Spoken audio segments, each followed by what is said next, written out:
Hello everybody.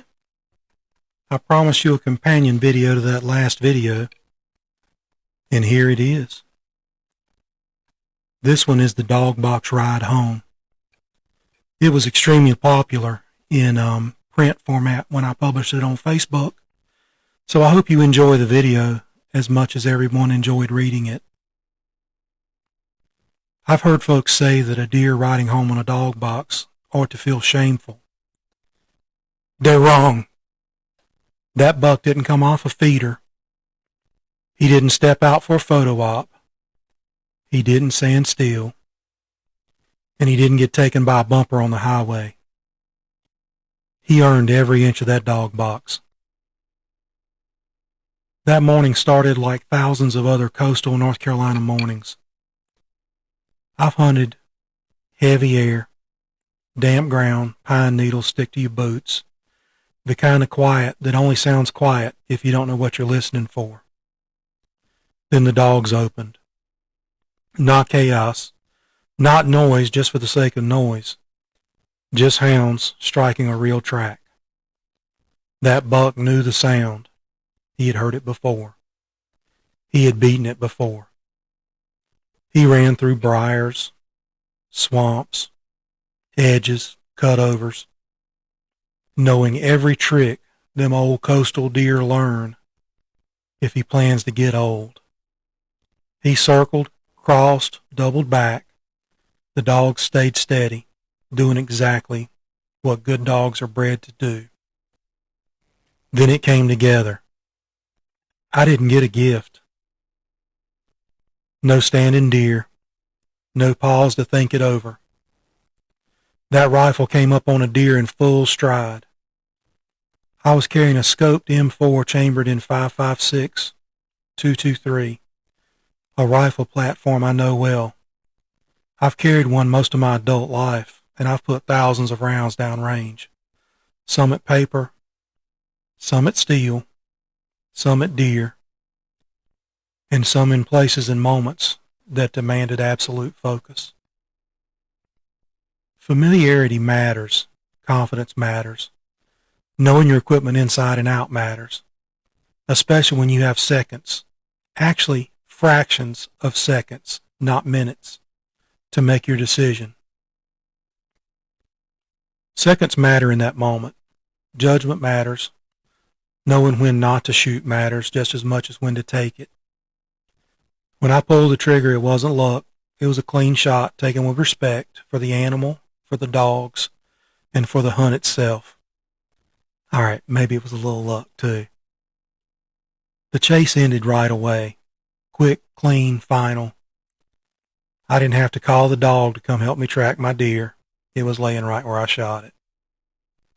Now that buck gets to ride home on the dog box. Not for likes. Not for arguments. Not to impress strangers who have never stood where I've stood. He rides home as proof of a hunt done the hard way. Tonight the dogs will rest. Stories will get told.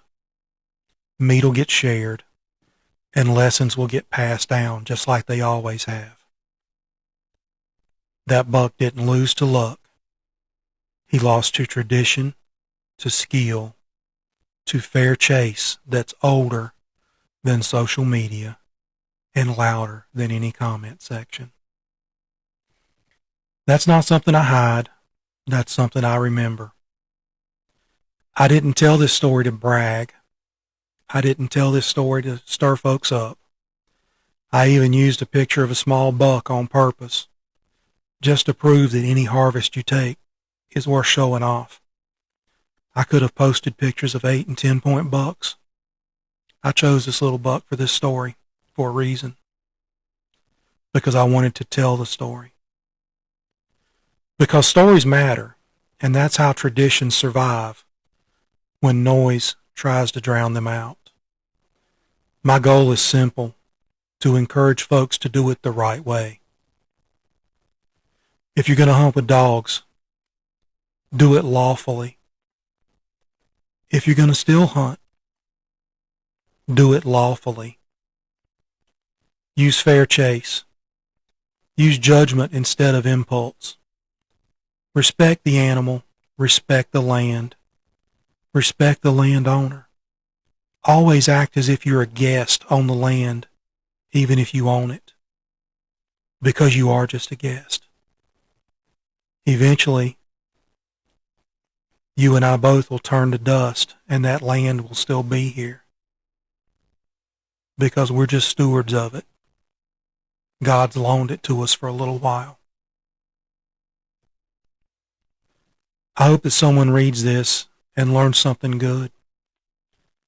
If a younger hunter hears this and understands why familiarity and discipline matter, that's even better. If an old hunter is reminded why we are taught to do things a certain way in the first place, that's best of all. This isn't about proving anything. It's about preserving something. And when we stop telling the story, who's going to tell it? And will they tell it right? So thanks for listening. The Dogbox ride home, like I said, was very popular in print.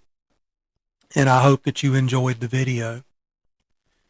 You know, the videos are nice because you can listen to them while you're driving down the road. You don't have to watch the screen. You don't have to try and read anything. You can just put on a podcast and listen to it just like listening to your radio. I don't recommend manipulating the phone while you're moving. You'd put the podcast on before you started riding. So leave me a comment. Tell me what you think. If you enjoyed it, give the video a like. Click the share button. Share it with somebody else you feel like may like it. Subscribe to the channel. It's free. Doesn't cost anything to subscribe. It does help the channel out. Thank you for watching. Thank you for listening. And I'll catch you on the next one.